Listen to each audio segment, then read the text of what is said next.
Dakwah Rasulullah Shallallahu Alaihi Wasallam selalu menghadapi berbagai rintangan dan ancaman dari penguasa musyrik Mekah. Beberapa dari mereka menyerang langsung Nabi Muhammad Shallallahu Alaihi Wasallam. Tidak sedikit pula yang menyiksa kaum muslimin, terutama dari kalangan yang lemah seperti anak-anak, perempuan, dan budak. Di antara mereka adalah seorang pria yang berjulukan Fir'aunnya umat Islam.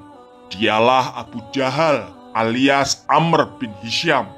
Pernah dia berseru kepada kaumnya, "Wahai sekalian orang-orang Quraisy, sesungguhnya Muhammad tidak akan mau berhenti dari mencela agama kita, yaitu menyembah berhala, mencaci maki nenek moyang kita, dan membodoh-bodohkan sesembahan kita. Oleh karena itu, aku benar-benar bersumpah demi Allah, besok aku akan menghadang dia dengan membawa batu besar.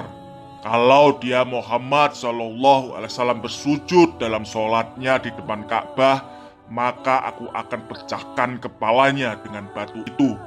Fitnah Abu Jahal terhadap Nabi Muhammad SAW sedemikian besarnya, seperti tampak dari sumpahnya.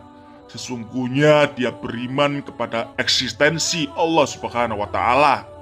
Hanya saja dia sebagaimana kaum musyrikin umumnya menganggap penyembahan terhadap Allah mesti diperantarai berhala-berhala, padahal syariat tauhid tidak membenarkan hal tersebut.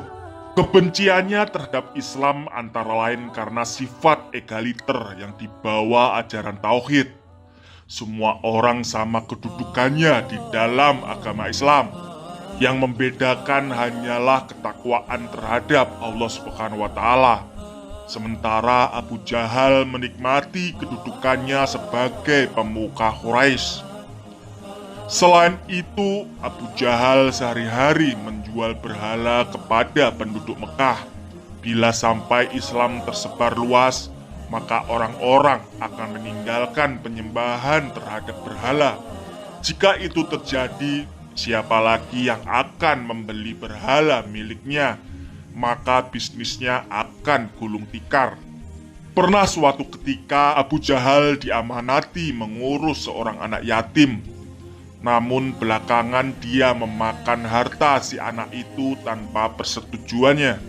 Bahkan anak yatim itu lantas diusirnya dari rumah. Tidak ada tempat mengadu selain Rasulullah SAW. Maka beliau bersama anak yatim itu menemui Abu Jahal. Beliau meminta agar harta anak yatim tersebut diberikan oleh Abu Jahal. Abu Jahal pun tewas dalam kancah perang Badar pada tahun kedua Hijriah dalam keadaan tetap kafir. Seperti diriwayatkan dalam berbagai kitab hadis sahih. Begitu Rasulullah SAW menerima kabar itu, maka beliau berkata, "Fir'aun umat Islam ini telah terbunuh."